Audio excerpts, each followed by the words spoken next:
Mateus, no capítulo 21, e versículo 18. Quero falar um pouco com vocês hoje sobre a vida, a respeito da vida. E lá em Mateus, no capítulo 21, e no versículo 18, diz assim a palavra de Deus: E de manhã, voltando para a cidade, teve fome. E avistando uma figueira perto do caminho, dirigiu-se a ela. E não achou nela senão folhas. E disse-lhe: Nunca mais nasça fruto de ti. E a figueira secou imediatamente. Mais o 20. E os discípulos, vendo isto, maravilharam-se, dizendo: Como secou imediatamente a figueira? Só até aqui por enquanto. Senhor Jesus, nós queremos te bendizer nessa noite, te adorar. Senhor, como é bom poder estar juntos como igreja, ministrando a nossa gratidão, o nosso louvor. Nós continuamos te adorando, Senhor, te bendizendo, glorificando o seu nome, dizendo que só tu reinas, dizendo, Senhor, que o Senhor reina não só de palavras, mas o Senhor tem o domínio, o controle de tudo nas nossas vidas, neste mundo. Senhor, tu tem o controle, tudo está nas suas mãos, Senhor. Tudo foi determinado para o Senhor, pelo Senhor, antes de nós nascermos, como o salmista diz, Senhor, de maneira maravilhosa e assombrosa, o Senhor nos criou, o Senhor nos formou no ventre das nossas mães, e o Senhor escreveu todos os nossos dias no seu livro, Pai. O Senhor tem o controle, o Senhor sabe de tudo, o Senhor conhece tudo, o Senhor sonda nossos corações, sonda o mais íntimo de cada um de nós.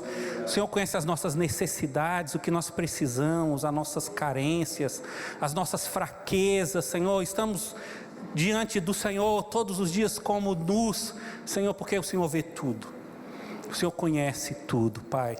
E nessa noite nós te adoramos porque o Senhor nos entende, o Senhor nos ama, independente de qualquer coisa, o Senhor nos ama.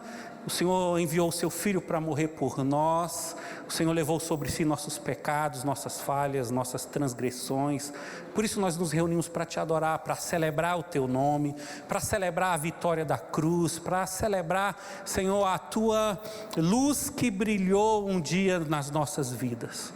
Somos gratos, Senhor, que a tua palavra nessa noite nos ilumine, nos dê direção, nos ensine, Senhor, que a sua palavra fale e gere em nós, Senhor, não só fale, que não seja só uma teoria, mas que ela gere nos nossos corações, Senhor, algo diferente, mudanças. Em nome de Jesus nós oramos e te pedimos, amém e amém. Bem, queridos, da última vez que eu estive aqui com vocês falando, não sei se vocês se lembram, mas nós falamos um pouco sobre Tabita, sobre Dorcas, que foi aquela mulher que foi a única, foi a única mulher no Novo Testamento que foi chamada de discípula de Jesus. Vocês lembram? Tabita ou Dorcas, que foi uma mulher maravilhosa e que viveu uma vida espetacular e maravilhosa e que é exemplo para nós, uma mulher que a vida dela fazia sentido, a vida dela tinha significado, a vida dela tinha razão de ser, e nós conversamos um pouco sobre Dorcas, eu me lembro, e de como as pessoas daquela cidade, ela morava ali numa cidadezinha perto de Jerusalém, ela vem a morrer, e aí de repente, então, o pessoal começa a pedir para que buscassem Pedro para que ela ressuscitasse. Para que ressuscitasse ela, para orar por ela, para que ela ressuscitasse. E muita gente estava ali reunida e pedindo, não, precisamos orar por ela, chama Pedro, busca Pedro. Aí Pedro estava passando ali por perto. Levaram Pedro até lá, Pedro ora por ela.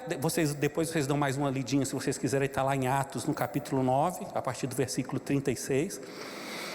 Pedro então ora por ela e a Bíblia diz que ela ressuscita, ele fala: Tabita, come, levanta, ou não, foi para ela que falou Tabita? Isso é outra menina, é outra coisa. Estou viajando, é outra coisa. Mas foi mais ou menos assim, levanta, levanta, né? E Tabita, né? É Tabita mesmo, né? Dorcas é o nome grego, né? É Tabita mesmo? É, Tabita. Bem, e ela ressuscita. E ela então ressuscita. E eu lembro que eu perguntei para vocês, será que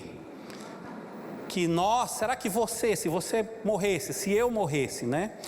Será que teria muita gente que pediria para a gente ressuscitar? Não, traz lá o apóstolo, vamos orar, vamos fazer alguma coisa. E muita gente intercederia para que nós ressuscitássemos. Vocês lembram disso? Não, perguntei para vocês. Ou se o pessoal ia falar, não, já morreu mesmo, deixa, né? Tá bom, já viveu muito tempo, né? Já tá bom. E eu me lembro, mas eu fiquei com isso na minha cabeça, sabe? Eu fiquei pensando muito tempo e durante as próximas semanas. Se eu não me engano, isso foi no primeiro domingo de agosto, se eu não me engano, que eu falei sobre isso com vocês. E eu fiquei pensando sobre isso, sobre a razão da existência, a razão do viver, né? Vocês me desculpem se eu for um pouco repetitivo no que eu vou falar hoje, mas é o que está dentro de mim. Eu tenho falado assim de coisas que têm feito parte da minha vida, que eu tenho me preocupado, que eu tenho pensado. Então vocês vão me ajudando e vão relevando se eu talvez for repetitivo em algumas coisas. Mas ela viveu uma vida fascinante, né? E eu fiquei pensando, puxa vida, como a vida é sagrada, como a existência é sagrada. Aí esses dias eu estava lendo, vi alguém falar sobre isso, e essa pessoa dizia que a vida, ela é eterna, mas a existência é efêmera. A existência, ela é muito curta, né? A existência, Davi fala que ela é como um conto breve, né? Passa rapidinho. Tiago fala que ela é como a neblina que vem de manhã, não é assim? Mais ou menos assim? A neblina que vem de manhã e logo passa e vai embora. A vida passa muito rápido.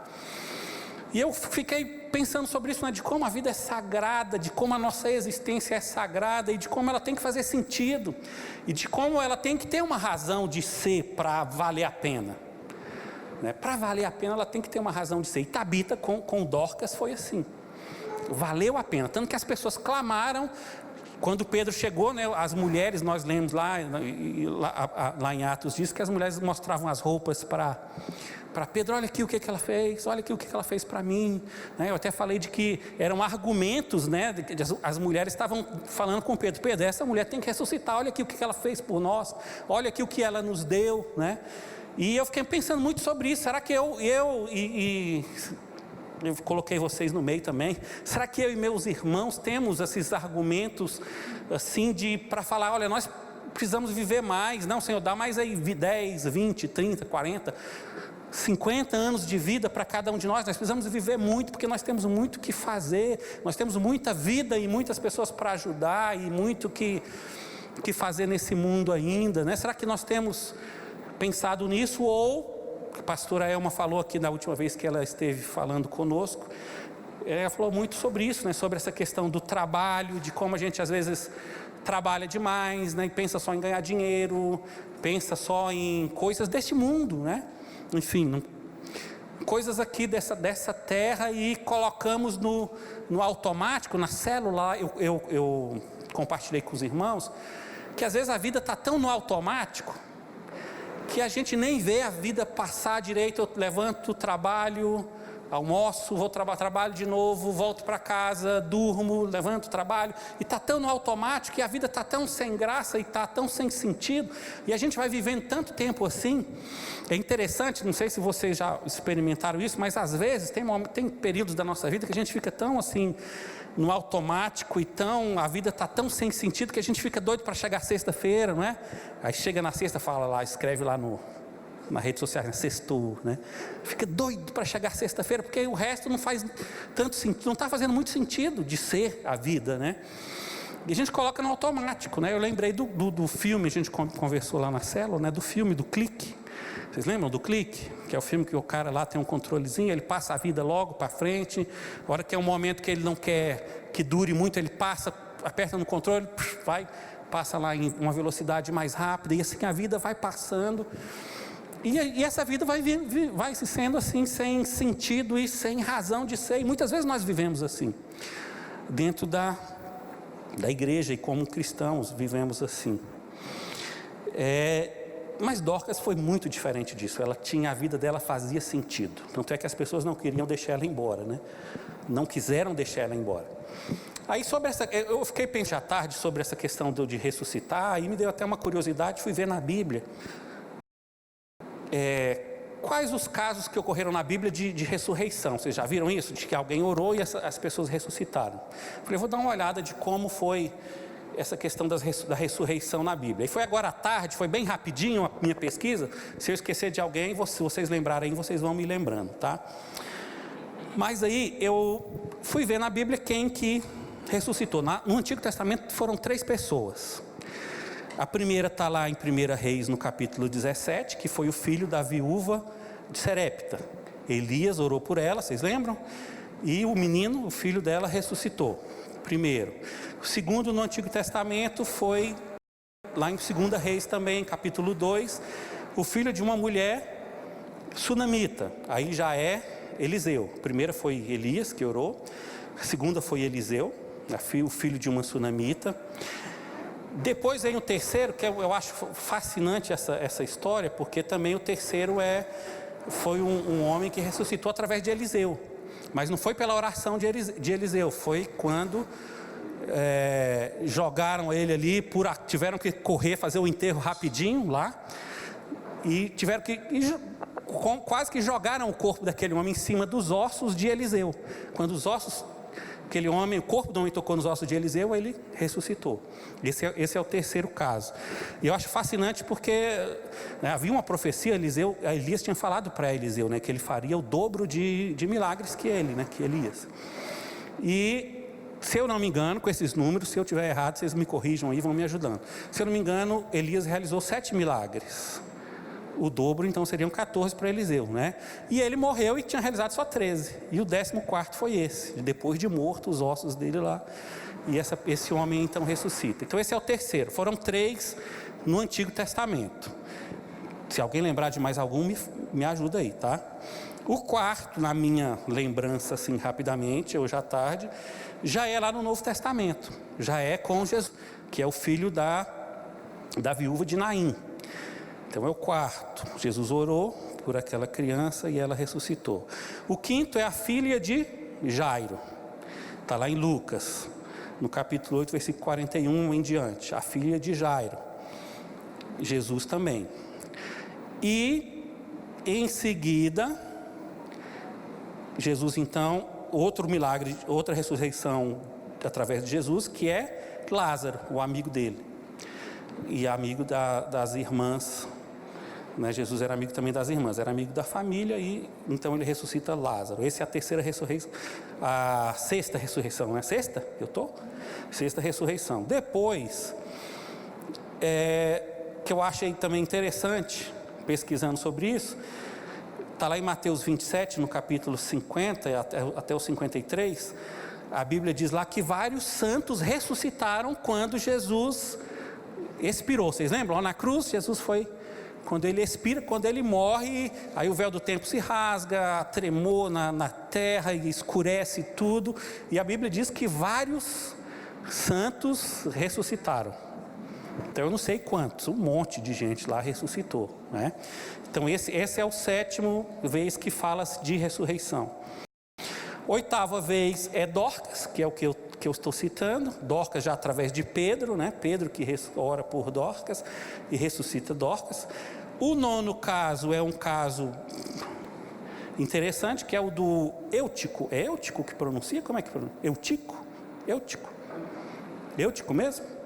Que está lá em Atos, no capítulo 20, versículo 9, que é aquele homem, quando Paulo estava pregando, vocês lembram? Paulo deu um sermão muito comprido, e ele dormiu e caiu lá do 3º andar. Morreu, Paulo foi lá, orou por ele, ele ressuscitou. Esse é o 9º. E o 10º, e mais importante, é o do próprio Cristo, a ressurreição de Jesus, né? A ressurreição de Cristo. Então eu fui dar uma olhada nessas ressurreições, né? Aí eu cheguei a uma conclusão, fui fazer as contas, né?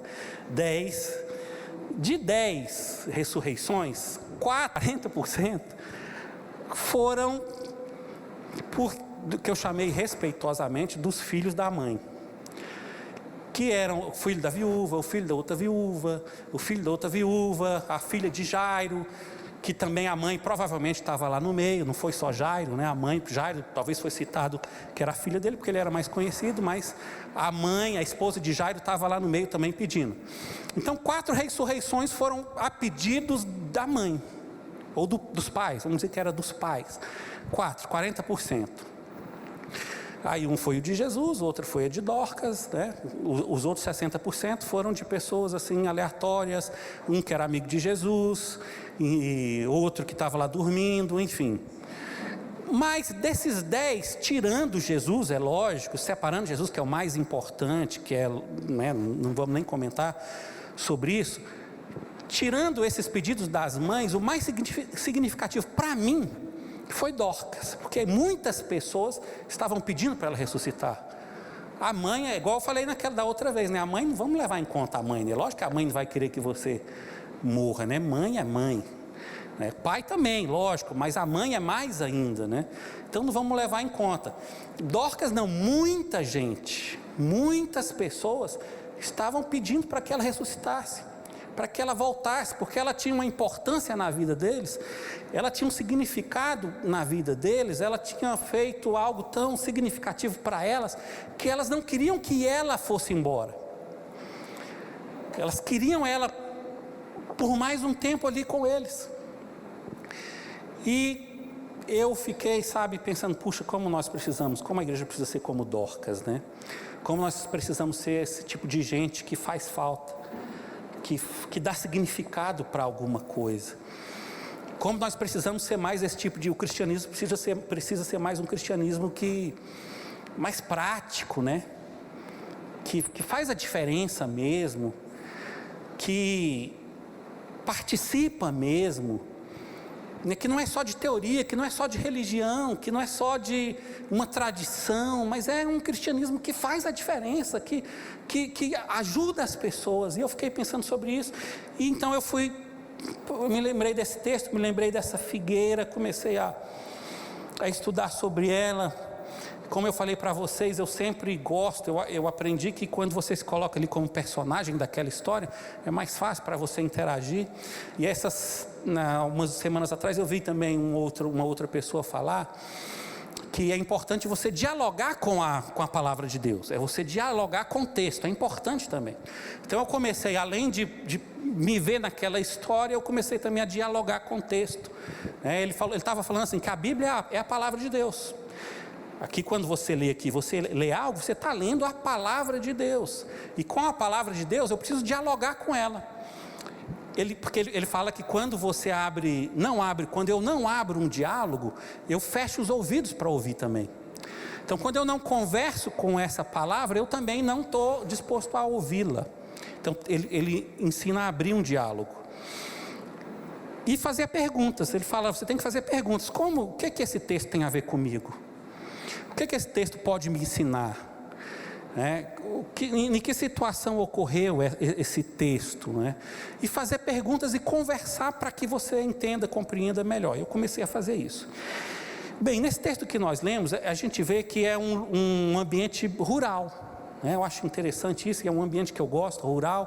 O contexto ali de Jesus no Novo Testamento é um contexto rural, né? Figueira, agricultor, ceifeiros, o que mais? Trigo, grãos, enfim, peixes, né? Um contexto bem rural. Comecei a pensar sobre isso. A segunda coisa é que nesse primeiro versículo que nós lemos aí, que é o versículo 18, a Bíblia diz que cedo de manhã, voltando para a cidade, ele teve fome. Então nesse versículo aí pequenininho, ele nos mostra a humanidade de Jesus, a humanidade de Cristo, de como ele era humano mesmo, de como Deus se fez carne e viveu aqui como humano entre nós, e ele tinha as necessidades mais básicas como nós temos, como a fome, necessidade física, fome. Ele tinha essa história que aconteceu, não é uma parábola, é uma história, é um fato que aconteceu. Mateus narra Marcos narra também essa história, esse acontecimento.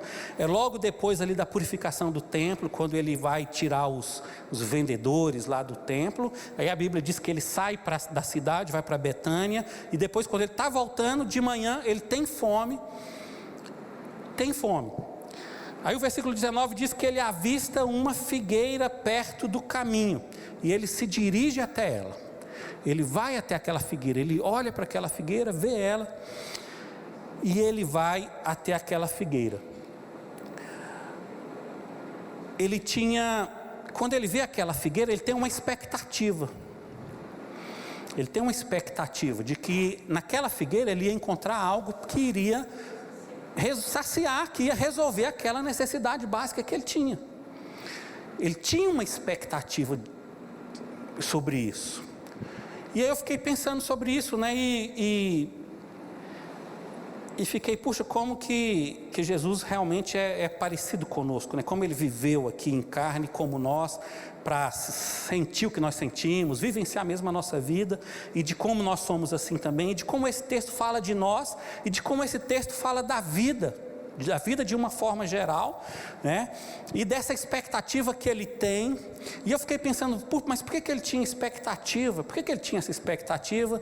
Porque lá em Marcos fala que ele não era tempo de figo, né? Lá em Marcos, você lê lá em Marcos, você vai ver que a Bíblia narra que fala que não era tempo de figos. Mas aqui em Mateus ele tinha uma expectativa. E como Jesus orou, amaldiçoou aquela figueira e mandou que ela nunca mais desse fruto, e ela se secou. Não sei se vocês concordam, no meu entendimento, Jesus não é do tipo de gente que não é esse tipo de pessoa como talvez seríamos nós, queria mandar a figueira secar sabendo que não era época de figo. Eu penso que não. Ele não ia só para se dar o luxo, falar eu sou poderoso, né? Eu penso que não. Eu acho que se ele tinha uma expectativa é porque deveria ter figo ali. A Ana até comentou lá na célula, né, que nós lá na fazenda tem uma figueira, né, Ana? E sempre tem figo lá. Sempre, direto tem figo. Eu fui dar uma estudada sobre as figueiras também. É uma das árvores cultivadas mais antigas, né? Mais antigas. Quando você vai lá em Gênesis, nos capítulos iniciais, quando o homem peca e eles veem que estão nus, eles vão pegar as folhas lá, sabe de onde? Para fazer uma roupinha? Da figueira. E é uma das árvores que são cultivadas da antiguidade. Então tem muito lá, vem lá principalmente do Oriente, do Mediterrâneo ali. Então é bem antiga. Fui dar uma olhada sobre a figueira também. Então para mim, não sei se você vai concordar comigo, mas de acordo aqui com esse texto de Mateus, eu acredito que ele tinha uma expectativa, porque ele sabia que era para ter figo lá. Ele sabia que era para ter figo lá. Mas não tinha. Então ele fala, olha, mandou que aquela figueira se secasse. Então ele não tinha expectativas assim do nada. Tinha uma razão de ter essas expectativas, né? Tinha uma razão de ter. Porque a figueira foi feita para dar figo. A figueira foi feita para dar figo. Aquela tinha uma razão de ser, né? Seria estranho se Jesus saísse lá para caminhar, né? E se fosse aqui no nosso cerrado goiano, né? E ele olhasse e visse um ipê amarelo, daqueles bonitos que tem por aí, né? Tá cheio ultimamente. Olhasse para o ipê e falasse, eu vou lá naquele ipê e eu quero que tenha um figo lá. Aí seria estranho, né? E mandasse o ipê se secar, porque não tinha figo. Aí seria estranho. Aí seria uma expectativa meio esquisita, né? Mas ele tinha uma expectativa porque a figueira foi criada para aquilo, ela existe para aquilo. Ela se chama figueira porque tem figo. A mangueira se chama mangueira porque é da manga. Bananeira da banana. O que mais? Macieira da maçã. Tem uma razão de ser. Não tinha uma expectativa. A expectativa dele não era do nada, assim, por nada, né? Por nada. E Cristo ficou meio frustrado por não achar figo ali naquela figueira. Ele ficou meio frustrado. Puxa, estou com uma necessidade, acordei cedo, olho, falo, puxa, tem uma figueira ali, vou lá, vou matar, como nós dizemos hoje, né? Vou matar o que está me matando. E quando ele chega lá, então ele se frustra, fica frustrado, e então ele manda que ela não dê mais frutos. E o que eu queria dizer para você hoje, nessa noite, querido, é que nós somos figueiras. Nós somos figueiras, e a igreja é uma figueira. Nós somos figueiras que fomos plantadas aí, cada um no seu lugar, cada um no seu bairro, cada um na sua família, cada um na sua região. Nós somos figueiras. E há uma expectativa em relação a mim e a você. Há uma expectativa de Deus, há uma expectativa de Cristo, a meu respeito e a seu respeito, de que você dê o fruto que você foi criado para dar, de que nós possamos desenvolver um fruto que nos foi dado o potencial para desenvolvê-lo. Não é do nada, não é do nada. Ele nos criou para ser, Ele te criou para ser. Ele não exige nada de nós que nós não tenhamos nascido com esse potencial. Lá no Gênesis, vocês lembram? Ele falou: olha, crescei, multiplicai, frutificai. Frutificai. Ele nos criou com esse potencial. Ele nos deu essa capacidade. E sabe o que frustra Deus? Se é que nós podemos dizer que Deus se frustra? De acordo com esse texto, eu penso que, sabe o que pode frustrar Deus? É uma vida vazia. É uma vida que não tem razão de ser. É uma vida fútil. É uma vida que não alimenta os outros. Não sei se vocês se recordam, mas eu da última vez, se eu não me engano, acho que foi da última vez mesmo que eu falei com vocês, que o cristianismo ele é completamente, totalmente relacional. Nós estamos aqui para viver para Deus. E viver para Deus é viver para o próximo. Viver para Deus é viver para o outro. Isso é viver para Deus, quando nós falamos lá de amar a Deus acima de todas as coisas, e de amar o próximo como Cristo amou, né? O cristianismo é totalmente relacional. Então, se nós podemos dizer que algo frustraria Deus, poderia, sabe, é uma vida vazia, uma vida sem utilidade, é uma vida fútil, sem razão de ser. Aquela figueira, ele olhou para ela e ele tinha uma expectativa, e ela estava bonita, e ela tinha folhas. Eu fui dar uma olhada nas figueiras, depois, eu fiquei até curioso, que eu não lembro da figueira lá na fazenda, não lembro como que era até da próxima vez ir lá visitar e ver pessoalmente a figueira. Mas eu fui olhar algumas figueiras, tem mais de 700 espécies de figueira. Umas pequenas, umas grandes, caule, tem umas que o caule é bem grosso. Tem muitos tipos de figueiras, elas, principalmente perto de onde tem água, elas se dão muito bem, na região dos trópicos, onde é mais tropical, elas dão com muita facilidade. Enfim,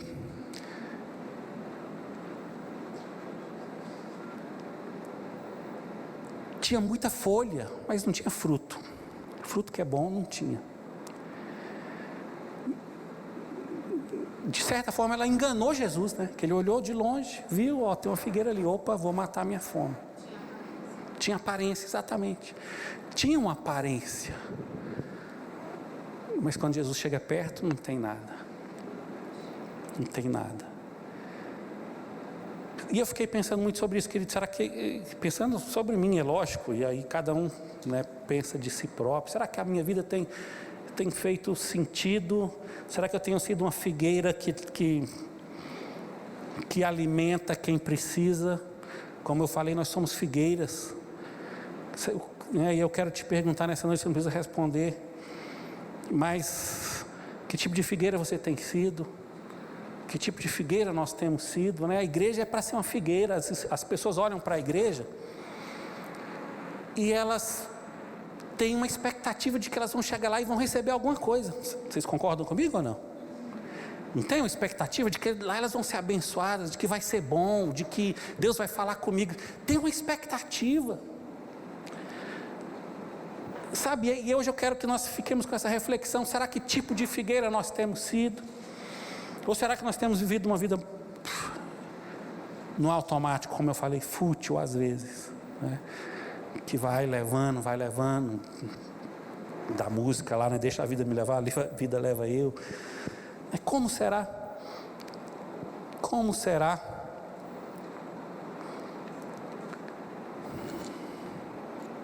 Eu fico tentando enxergar isso sem óculos e esqueço. Né? Então, querido, a vida é sagrada. A vida é sagrada. A existência é sagrada. Você tem algo para fazer aqui, eu tenho algo para fazer aqui. E eu preciso fazer isso. A vida sem um sentido de missão, ela é vazia. Ela é vazia. E hoje, nessa tendência do egoísmo, do egocentrismo, eu quero tudo para mim, eu quero que me agradem, hoje a gente vive num mundo assim, né? Eu quero que me agradem, eu quero que façam do meu jeito, do jeito que eu gosto, senão eu não aceito. Nós temos vivido uma vida em um mundo tão assim, e é tão complicado, e é tão contrário a isso aqui, né? De dar frutos, de alimentar, de suprir essa expectativa de que as pessoas têm, porque elas olham para nós e vê as folhas e está bonito, e ela vê a nossa capa, principalmente para nós cristãos e religiosos, entre aspas, elas olham para nós e veem essa capa do cristianismo, e elas têm uma expectativa muito grande, e nós, na maioria das vezes, cada um pensa de si, não estamos suprindo essas expectativas dessas pessoas. Nós precisamos ser pessoas, nos tornar pessoas melhores. Somos figueiras plantadas pelo mundo, lá no seu trabalho, lá na escola, na faculdade, na empresa, na vizinhança. Nós somos figueiras e precisamos ser pessoas que vão alimentar, que vão fazer a diferença, né? Algumas perguntas que eu queria deixar com você nessa noite. O que as pessoas que te procuram têm encontrado em você? O que as pessoas têm encontrado em você? Eu fiquei pensando sobre isso a meu respeito. O que as pessoas têm encontrado? Será que elas pensam, opa, vou falar, vou chegar, vou encontrar alguma coisa, e elas chegam em mim e encontram só frustração, decepção, desânimo? Que tipo de pessoa eu tenho sido para os meus amigos? Que tipo de amigo eu tenho sido? Que tipo de marido eu tenho sido, né? Até falei lá na célula, né? Se nós precisamos ser figueiras, no mínimo, na nossa família, né? Eu até citei o exemplo lá. A minha esposa tem um dia complicado, triste, no trabalho, sei lá, tem alguma coisa, a vida está difícil, mas ela pensa, puxa, mas lá em casa tem uma figueira que tem figo lá, então eu vou chegar lá e tem um figo para suprir essa minha necessidade. E será que eu tenho sido esse tipo de figueira que tem esse figo? Até falei para ela lá na cela, não responda, não fale nada. E a esposa, será que ela tem sido, né, uma vida do homem, né, uma vida complicada também, mulheres? A vida do homem é muito difícil, né, de trabalho, de questões emocionais e do mundo que nós passamos, né? Mas a gente pode pensar, puxa, mas tem uma necessidade aqui do ser humano, do homem, mas poxa, lá em casa tem uma figueira que tem fruto, que tem figo, né? Será que nossos filhos olham para nós e falam, puxa, eu tenho tantas dificuldades da minha vida aqui, mas lá em casa eu tenho uma figueira que vai suprir minha necessidade, né? Será que os nossos amigos, eu até perguntei na célula também, o que nós somos uns para os outros aqui? O que nós temos sido uns para os outros? Só folha.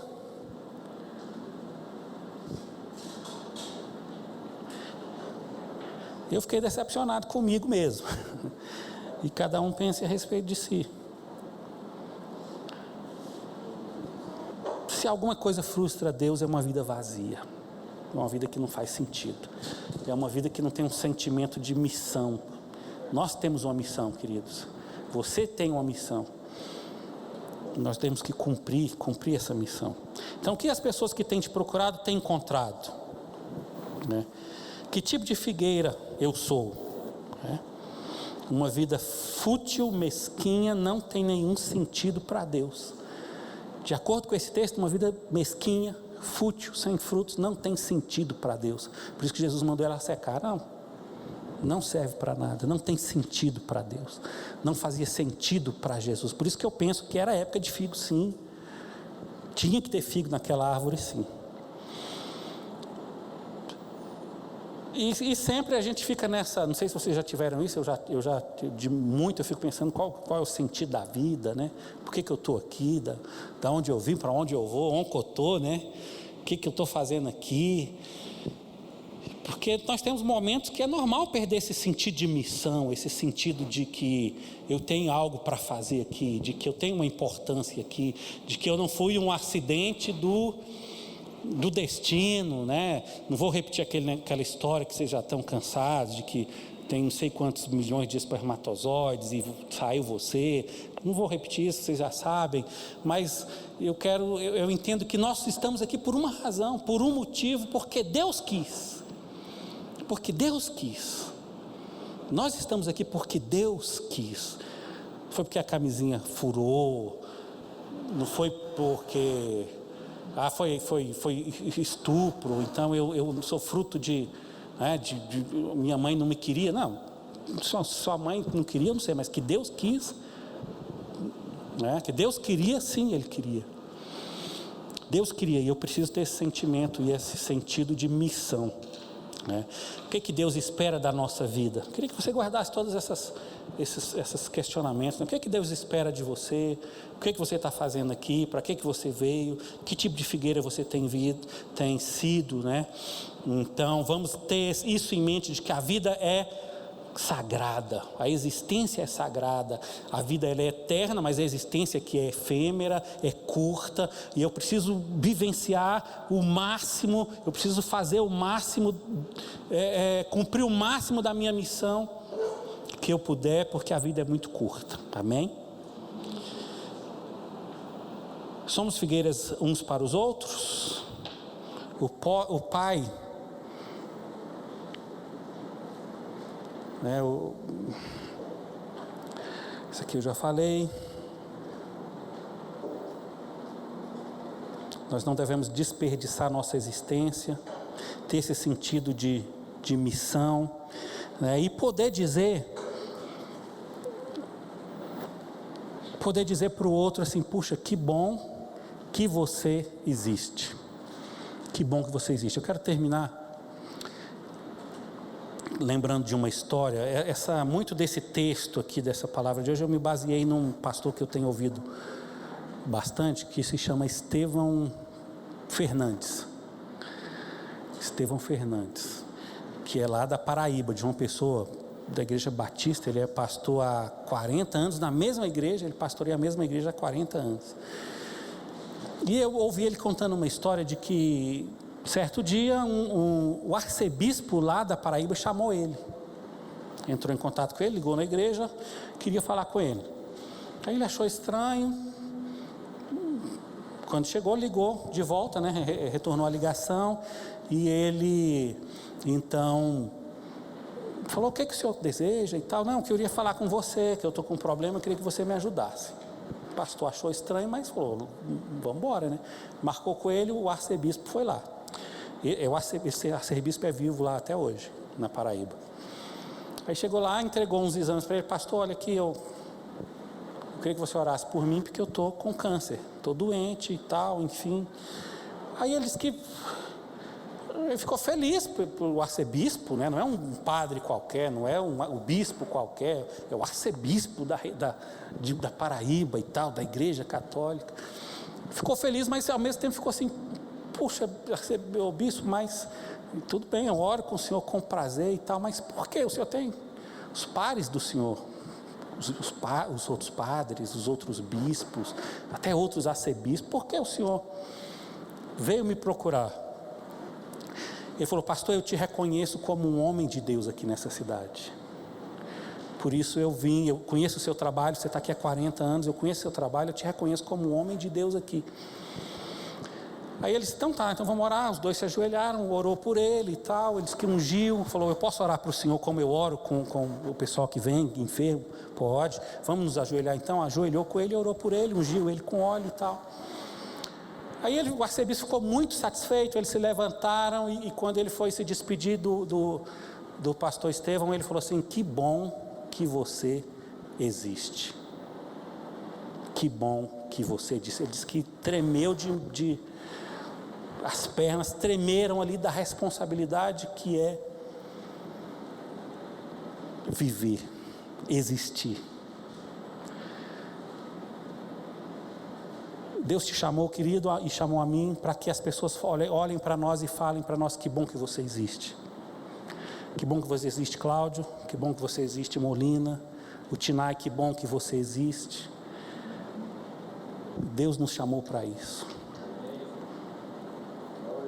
Você faz falta. Nós fazemos falta. Nós somos importantes. Nós temos significado. Nossa vida tem sentido. Tem sentido. Não só de uma maneira religiosa. Não quero ser cansativo insistindo nisso. Eu tenho falado, sempre eu falo sobre isso. Se eu estiver sendo enjoado nessa questão, vocês me falam, mas não da forma religiosa só. Fazer sentido não é só pregar aqui na igreja, não é só cantar aqui na frente, não só é orar também. Isso é importantíssimo, já falei, repito, é muito importante, mas não é só isso, é no dia a dia, é lá na vida, vamos chamar assim, lá da vida real, da segunda-feira de manhã, é lá no meu trabalho, é lá na minha escola, é lá na rua. Será que a minha existência está valendo a pena? Está fazendo sentido lá nesses momentos? Não é só aqui no momento religioso, não. Hoje eu penso que os outros momentos são mais importantes até do que esse aqui. Deus te chamou para fazer a diferença, querido. E essa é a reflexão que eu queria deixar com vocês nessa noite. Eu sempre falo, né, eu não tenho nada para ensinar. A minha intenção aqui sempre é de refletir. Se vocês puderem refletir sobre algo que eu falei, para mim é importantíssimo, para mim já faz um efeito enorme. E eu queria que nós refletíssemos sobre isso nessa noite, que você não parasse de pensar nisso aqui agora e morreu esse assunto. Vamos levar isso para casa, vamos levar isso para o nosso dia a dia. Onde nós estivermos, vamos pensar nisso, vamos lembrar que nós somos figueiras, de que há uma expectativa e nós temos potencial, não é do nada. Essa expectativa não é, a pessoa não quer exigir de mim o que eu não tenho, não. Se ele tem uma expectativa é porque eu tenho potencial para isso. Deus te chamou para isso. Amém? Feche os seus olhos, vamos orar então. Vamos orar. Fala com Deus então nesse momento. Vamos abrir nossos corações e falar: Senhor, nós temos sido egoístas. Você que precisa fazer essa oração, fala com Deus. Senhor, o Senhor nos criou com um propósito, meu Deus. Pai, nós como teus filhos, como teus servos, como membros do teu reino, como sacerdotes que o Senhor nos constituiu, Pai, nós não queremos viver uma vida vazia, nós não queremos viver uma vida fútil, Senhor, nós não queremos viver uma vida inútil, Senhor. Pai, uma vida inútil não faz sentido para Ti, uma vida inútil não faz sentido para Ti, Senhor. Pai, o Senhor não nos colocou nessa terra só para trabalhar, ganhar dinheiro, comprar o que nós queremos, Senhor, viver do jeito que nós queremos, Senhor, ter só os prazeres que nós queremos. Senhor, o Senhor nos colocou aqui porque o Senhor tem um propósito e tem algo em nós que o próximo precisa, Senhor. Meu Deus, tira todo o egoísmo de nós. Senhor, nessa noite nós te pedimos perdão, Senhor, porque temos sido negligentes quanto ao nosso chamado, quanto à nossa missão. Senhor, nós temos sido negligentes, Senhor. Pedimos, perdoa-nos, ó Deus. Perdoa-nos, Senhor. Dá-nos graça, Senhor. Livra-nos das nossas limitações. Senhor, livra-nos dos problemas emocionais. Senhor, livra-nos das decepções, das frustrações da vida. Senhor, que nós não deixemos nada disso nos impedir de ser bênção para o Teu reino, bênção para o Teu povo, bênção, Senhor, na Tua casa, Senhor, na nossa família, no nosso lar. Faz de nós pais frutíferos, Senhor, faz de nós mães que são figueiras frutíferas, ó Deus. Faz de nós filhos, Senhor, abençoadores dos nossos pais. Pai, amigos que abençoam os amigos, Senhor, amigos que abençoam no nosso trabalho, que abençoam na nossa escola, na nossa faculdade, Senhor, na nossa vizinhança. Senhor, ajuda-nos, Senhor, que nós possamos nutrir as pessoas que estão do nosso lado, que nós possamos, Senhor, fortalecer as pessoas que estão do nosso lado, ó Deus. Em nome de Jesus, livra-nos de ser desânimo, livra-nos de ser pedra de tropeço, livra-nos, Senhor, de ser negativos, livra-nos, Senhor, de colocar as pessoas para baixo. Nós queremos, Senhor, levantar, ajudar, fortalecer, levantar, Senhor, os braços, levantar as mãos, Senhor, e fortalecer, Pai, quem nós pudermos deste mundo. Pai, esse mundo precisa de nós. Esse mundo, Senhor, precisa da Tua igreja, Senhor. Pai, nessa noite nós nos levantamos como, Senhor, essas pessoas, nos colocamos na brecha, Te pedimos, usa-nos, envia-nos a nós, Senhor, em nome de Jesus. Não queremos frustrar o Seu coração, não queremos Te decepcionar, Senhor, não queremos que a nossa vida não faça sentido para Ti, ó Deus. Nós queremos que a nossa vida faça, Senhor, sentido, tenha razão de ser, seja útil, Senhor. Útil, Senhor, leva-nos a ser homens e mulheres, Senhor, que são úteis nessa nação, nessa sociedade, na nossa igreja, na nossa comunidade, na nossa família, em nome de Jesus.